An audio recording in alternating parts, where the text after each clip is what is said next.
Welcome to EduSet Network. Friend, we are discussing Indian architecture, and in the last lecture we tried to understand the architecture during the Neolithic period. Today we will move further and we will talk about the civilizational period, means Harappan period onwards. And for discussion on this very topic, we have in studio the same resource person, Dr. Shankar Kumar.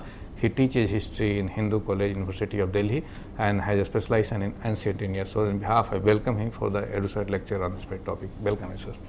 Thank you, Amrenji. Good morning, viewers. Yesterday's interaction that we had with you, we were talking about the architectural trends in India, particularly with reference to the pre-Harappan period, because we had started with the Neolithic period and went on to understand the ways and means through which we can utilize architecture as a source or as a window to understand Indian culture and the variety that it offers, and also the process of coming together of several cultural trends, the amalgamation part of it, and so forth. Yesterday's time frame, since it was pre-Harappan, therefore it was guided by basic necessities of dwelling and surviving in those times, in Neolithic times, and yet we saw that the entire geographical stretch of Indian Neolithic sites offer us very interesting variations, ranging from the pit dwellings at Burja Home in Jammu and Kashmir to somewhat technologically robust and sophisticated mud brick houses, of course sun-dried mud brick houses at Mehergarh, to ash mound sites in South India and so forth. So that's how the dwelling units emerged. That's how it got styled in a particular way, and thereafter the next big so to say event or stage in the history of dwelling units and architecture can be had from the Harappan times, which is a full-fledged civilization in the sense that Harappa gives us the evidence of several towns: Harappa, Mohenjo-daro, Lothal, Rangpur, Dholavira, Kalibangan, and so forth. They are very well developed sites. There are urban dwelling units. There are planned roads, very sophisticated drainage systems for exit of used waters, wells, and several other public utilities or public places that we talked of yesterday, in the sense of making demarcation whether an architectural unit is for private purpose or it is state architecture, in the sense that it is the state at the behest of which that particular structure has come up, and so forth. So these are some of the varieties that we get to see during Harappan period, from 2500 to 1700 BC, which is regarded as the mature phase of Harappan period. On your slide, you can see the Mohenjo-daro photograph, and the bricks, which is almost has assumed the iconic proportion so far as Harappan civilization is concerned. They are of uniform size across civilizational stretch, and this is very important. It shows that there must have been some kind of a regulated manufacturing of these bricks, which are the basic building blocks of architectural structures in Harappan civilization. The picture shows you the Great Bath, which is a public utility structure, and another noteworthy thing is that in this Great Bath, since it could have been used for some public bathing with some ritual overtone that we don't know, but it can be guessed, these the underlying bricks of this pool of water was made watertight by the use of bitumen and some other materials, and that shows that the technique deployed in making these structures was fairly developed and quite sophisticated. Then the overall pattern that emerges of the Harappan towns is that the roads cut each other at right angles, and most of the houses which were alongside the roads did not have any opening towards the road. So if one was going or one was traveling on Harappan road or Mohenjo-daro road, you would not see doors and windows of the houses adjacent to you, to the left and right of you. And that gave a very monotonous kind of look. That could have given a very monotonous kind of look to the Harappan structures, dwelling structures, particularly if seen from the roads.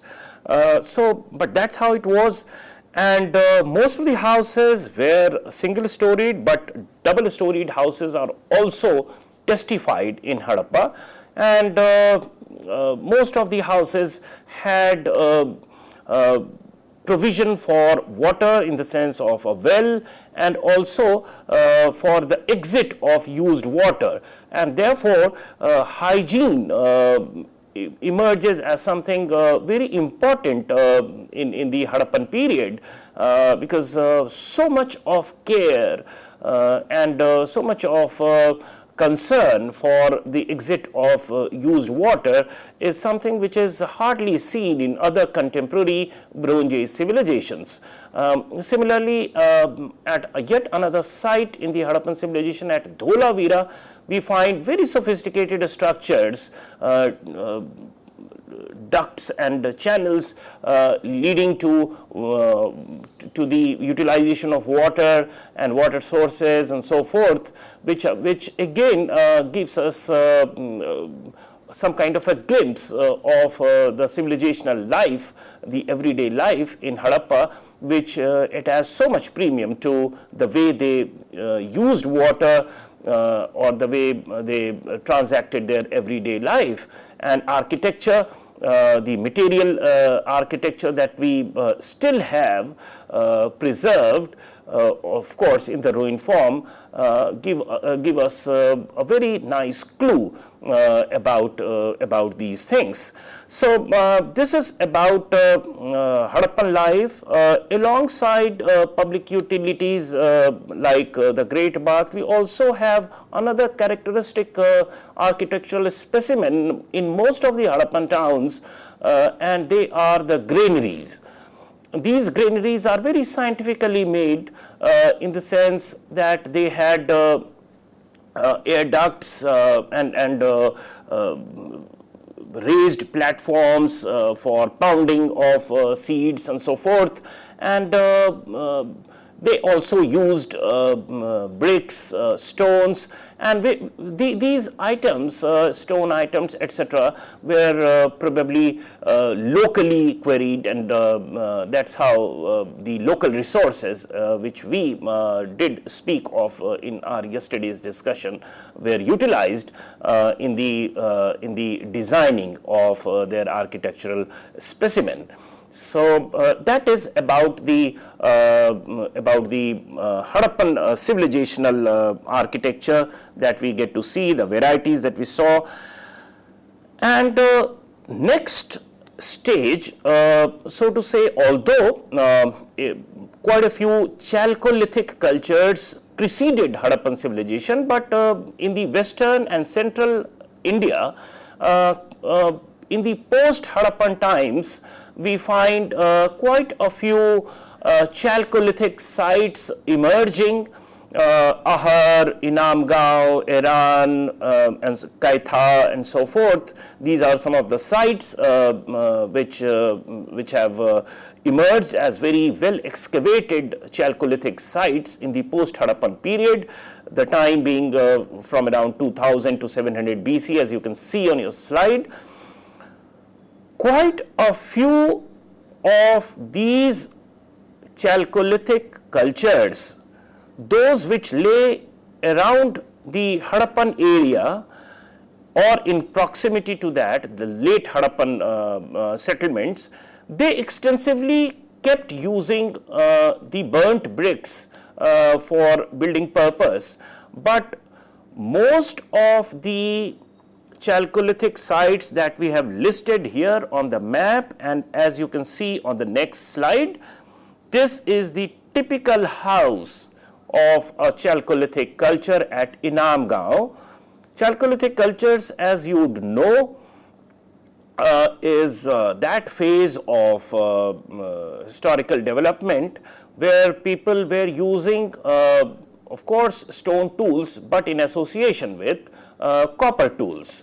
And the characteristic Indian village of today, the houses that we get to see, and this is extremely important about the Chalcolithic cultures of ancient India, that most of the typical houses of even contemporary India have not been able to breach the architectural design that we get to see in a Chalcolithic culture, particularly at Inamgaon and other west and central Indian Chalcolithic cultures.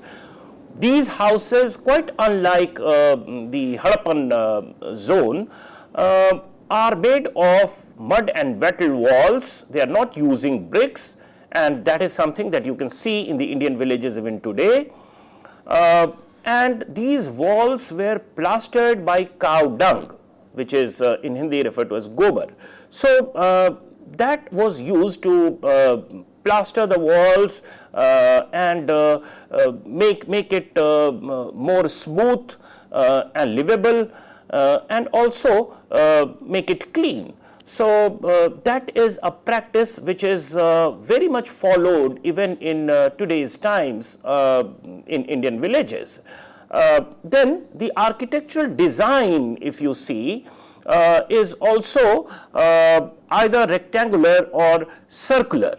So that is the plan, that is the plan layout of a typical Chalcolithic culture house. So you have one kind of open space, rectangular or circular in the center, and rooms surrounding it on 3 or 4 sides. And if you go to the interior of a typical Indian village today, it is very likely that we discover similar kind of plan, of layout plan of Indian village household even today. Most of these houses were single room houses during the Chalcolithic period, but there are quite a few multi-room houses also in places like Inamgaon, which is yet another Chalcolithic site in the Western India. So that is one. And for the roof purpose, how the kind of roof that they used, usually they had some kind of wooden poles which were put along the walls or on the surface, and probably they had some kind of structure which could cover the roof area on that. So the load was supported by those poles which were inserted into holes made on the walls or the surface of that house. So that is how Chalcolithic architecture, so to say, or the layout plan is very much important, particularly in order to explore the anteriority of the plan layout of a typical Indian village of 20th, 21st century as well. So the kind of walls, the plaster, the layout, all quite resemble the way we go about making houses in the rural areas even today. So that tells us about the streak of continuity in the rural houses and their designs that we get to see right from the Chalcolithic periods. Another variation, as you can see on your slide, this is a sample of a megalithic culture. This is not a habitation site that we are showing here. This is probably the rituals and the architecture associated with burying the dead, which was followed not only in Deccan but also beyond. These are referred to as megalithic cultures. This is an Iron Age culture, and this is about a society which is not completely unaware of farming. So they know about food production, they know about farming, but alongside they also engage in pastoral activities.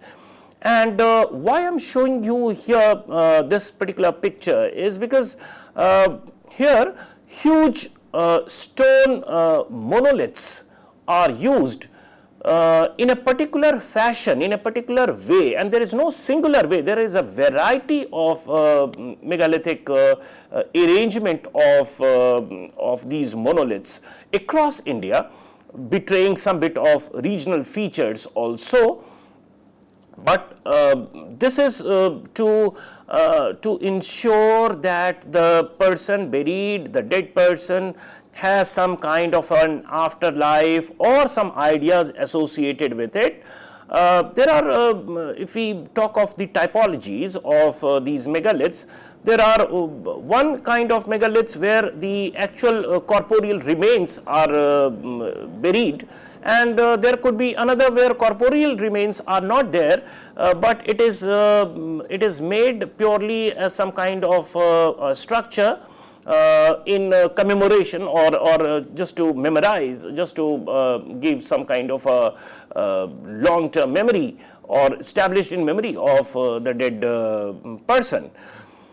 There are very fine transdisciplinary studies going about these megalithic cultures and the arrangement or the design of these stones, these monoliths, which might have something to do with astrophysics or one can say sighting the rising sun or the sun setting, or something to do with astrological or astronomical phenomena.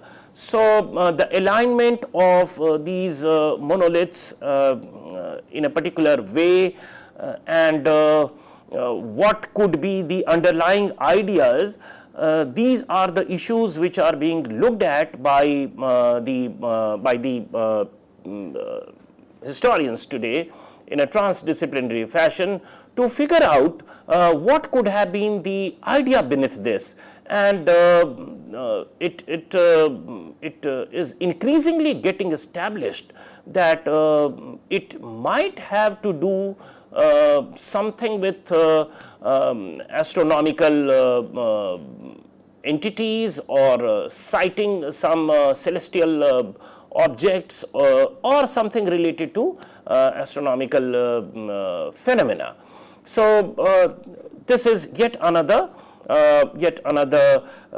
kind of feature that we get to see in another specimen offered by megalithic cultures of Iron Age Indian past. Next, we can say the time block that we should stop at is something which is regarded as the axial period of ancient Indian history, and that is the 6th century BC. Please remember that 6th century BC is the time when Buddha was born, when Mahavir Jain was born. This is the time of the Upanishads. This is also the time when in Indian history, for the second time, if we regard continuity from the Harappan times, we find the second wave of urbanization hitting the Indian landscape, or to say Indian polity. And all across the North India and the Northwestern India, and also some part of Deccan, we find existence of towns. There are merchants, there is profusion of coins, metallic coins, and commercial activities is getting a fillip. Territorial states are coming up in a big way. Monarchy is emerging as the triumphant polity in these times, and this is the time of the Mahajanapads and so forth. And as you can see on your slide, this is an impressionistic account. This is not the real picture, but it is an impressionistic account of Kushinagar, which is associated with, of course, the heterodox sects, Buddhism. And here you find that these are the structures made. Of course, it could have been exaggerated representation, and one has to see whether it is archaeologically verified or not. You can see that on the edge of these structures there is a water passage which is moat. And of course, this moat served the purpose. You can see an elephant coming out of the main gate over some kind of an artificial bridge which has been created, and this water body was some kind of a strategic defense against enemies. So this is kind of a killa, this is kind of a fort that we get to see. Of course, this is a more beautified, exaggerated form of the structure. Nevertheless, it does give us a crucial insight into the way people thought of or imagined the space around themselves, and the way in which they thought about beautifying it. So that is a crucial peep into the architectural design and minds of people in ancient India around 6th century BC. So that is something that we need to understand. And also important is the fact that in material terms, in real excavated terms, there has not been many findings of the actual remnants of such buildings. Nevertheless, if we move ahead, which is part of the same sequence of historical change, and we come to the Mauryan times, which is around 300 BC, around that area, around that time, in the same zone, that is North India, we find that all these tendencies of urban centers, trade, merchant, coins, etc., they were all the more solidifying. They had become more intense during the Mauryan period. And the Mauryan period stands for some spectacular architectural marvels. Not all the buildings have survived, and it could be because of the building material that was used. Whether we read Megasthenes' Indica or even some of the archaeological remnants unearthed from the banks of Ganga around the present day Patna, which was Patliputra of this period, which was the capital of the Mauryans. And also at the place at Patna, that is the Patliputra, called Kumharar, which probably housed the palace, the royal palace. and there is evidence of the ash, huge collection of ash, and it probably shows that the building, the palace, extensively used wood and timber of high quality, and most of these structures, perhaps architectural structures, were made of timber, and there was extensive use of wood, and the polishing of wood, etc., was very developed, and that also explains for the fact that we don't have enough surviving evidence of these architectural masterpieces. Nevertheless, by the time we reach Ashoka's period, who happens to be the third in the line of succession of rulers from the Mauryas, that is Chandragupta, Bindusar, and Ashok. So by his time, there is a crucial change in the architectural trend of India, and there is more and more usage of stone alongside wood and timber. And therefore, this transition is crucial from the historical point of view, because being made of stone and huge monoliths, mostly of sandstone, red sandstone drawn from the Chunar hills, which is around the eastern edge of present-day Uttar Pradesh, near Allahabad. So that is the area from where sandstone was extensively quarried, and very polished monoliths or monolith pillars were made. The one on your slide, as you can see, is the famous Lauria Nandangarh pillar inscription. The national emblem, that is the Sarnath pillar, is something which is extremely famed, which is four-lioned pillar of Ashok. They are architectural marvels in the sense that the pillars are very slender, tapering, and they have a capitol at the top of it. As you can see, the inverted lotus-like structure over which the lion is sitting is in fact a reminder of the Persian influence on the Mauryan art and architecture, and therefore the Mauryan samples of architectural remains and architectural marvels tell us about the foreign contact also during the period. And subsequent to this period, of course, we shall be talking about it, there is very overwhelming Greek influence also. But more important is the fact that alongside these pillars and rock structures, we also have the emergence of what we today understand as Buddhist stupas. And stupas, as you can visualize, we will show you the figures of the pictures of some of the stupas also.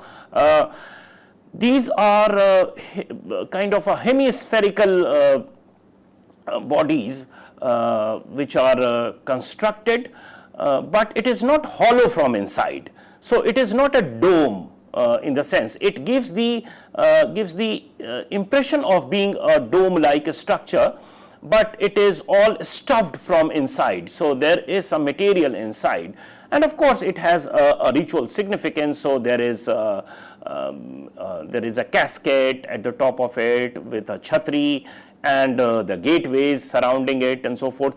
These structures had started being made during the Mauryan times, during the Ashokan times, of course in the context of Buddhism, and Buddhist school of architecture is also supposed to have begun around this time, and it got more intensified in the subsequent post-Mauryan period.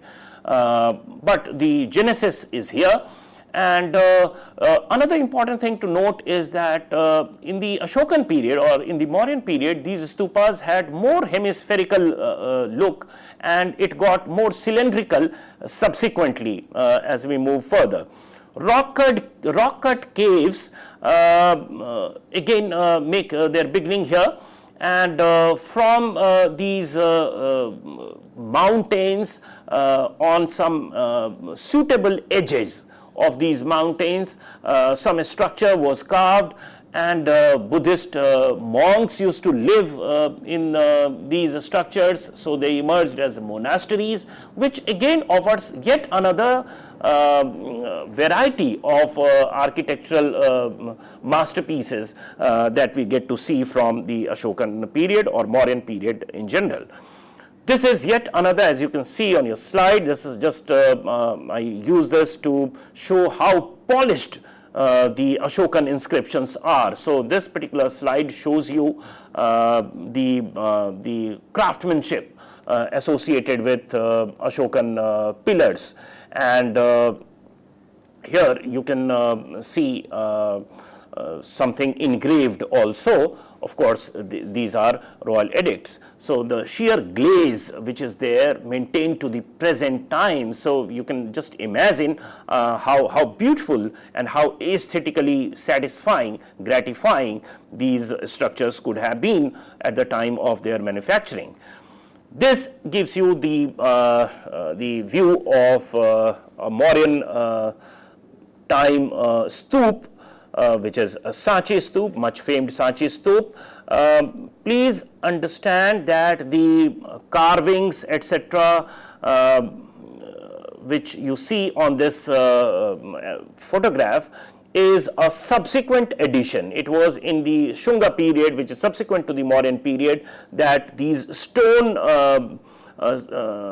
kind of surroundings were made. Earlier, it could have been, during the Mauryan period, it could have been bare kind of a thing, or at the most, it could have been wooden enclosure, and it was replaced by stone enclosure, stone surroundings, walls, and the gateways. These are subsequent additions. For the Mauryan period, suffice it to say that we had hemispherical covered dome-like structure as a stoop. The decorative parts are subsequent additions in the post-Mauryan period, which again tells us about something very interesting that we shall subsequently talk about. This is the layout plan, circular and rectangular or square-like layout in the middle, and with the provision for casket and chhatri at the top. So this is the usual Sanchi plan. Most of the stupas followed this plan. Of course, there were some regional variations in the case of Amravati, which is in the Nagarjun Konda area in Andhra Pradesh, and there were other stupas also betraying some bit of regional variation. This is, as you can see on your slide, this is a rock cut structure, and this is a Buddhist Chaitya hall.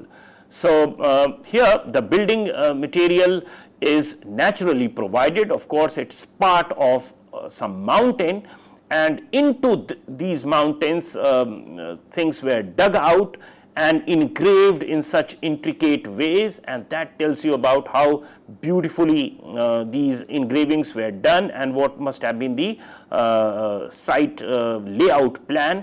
This is a cross-sectional view of the Karle Chaitya, and subsequently this went on to become the sculptured idiom of Indian architecture. And in fact, this is the beginning of the temple architecture that we get to see in profusion in the Gupta and post-Gupta period. So the huge monoliths that we get to see in the South India in the early medieval part of our history actually in architectural sense made its beginning here, and this is an example of that. Also important in the post-Mauryan phase is the emergence alongside the Buddhist school of art is the Gandhar Shaili and the Mathura Shaili of making sculptures, which had tremendous impact on the architectural history of India as well. It strongly reminds us of Hellenistic influence. The cover that Buddha is using here, the cloth over his body, is made in such a way which appears to be transparent. So it is a cloth, yet you can see the inside body, the matted hair, the posture. So it beautifully combines the matter which is entirely drawn from Indian religion and Indian mythology. So the content is very much Indian, and the artistry is quite remindful of the Hellenistic trends or the Greek trends or Greek skills. So that is how we see that architecture and sculpture traditions grew in the post-Mauryan period. And also important is that during the Mathura school of art happenings, we find that it is not confined to Buddhism, but it also takes care of the sculptures from other religions, Jain Tirthankars or even Shaivites and Vaishnav traditions. They are also depicted in human form. So human representation as a sculptured object, that is a trend which started during this period, and subsequently in the Gupta period, which probably we will be talking about tomorrow, is the classical period of Indian architecture, Indian artistry, where all these trends actually reached its zenith. And these materials, these techniques got perfected. And thereafter we see, even in the early medieval period, a lot of ornamentation and decorative things, and there is a fair degree of religious ethos beneath this in the form of Heenyan, Mahayan. Mahayan was very important because it allowed such votive donations and so forth. So that constituted the political and social context of the kind of architecture and sculpturing that we get to see in profusion in the post-Mauryan period. Okay. So, well friend, tomorrow we will discuss the Gupta period architecture and temple architecture. Yes. So and we will go up to the Mughal and modern period. Okay. So, well friends, with this word we conclude the lecture today, and I thank all of you for watching the lecture. And on behalf, I thank Dr. Shankar Kumar for giving such a insightful lecture on this very topic. Thank you very much. Thank you.